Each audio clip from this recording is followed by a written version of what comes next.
আসসালামু আলাইকুম, সবাই কেমন আছেন? আমি এই প্রথম বিলার বাচ্চা পালতেছি। জানি না কিভাবে ট্রিট করতে হয়।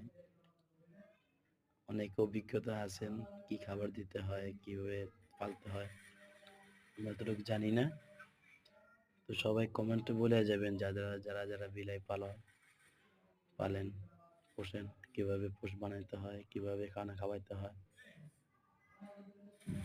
একটু আমার সবাই কাইন্ডলি জানাবেন, হ্যাঁ? সবাইকে ধন্যবাদ।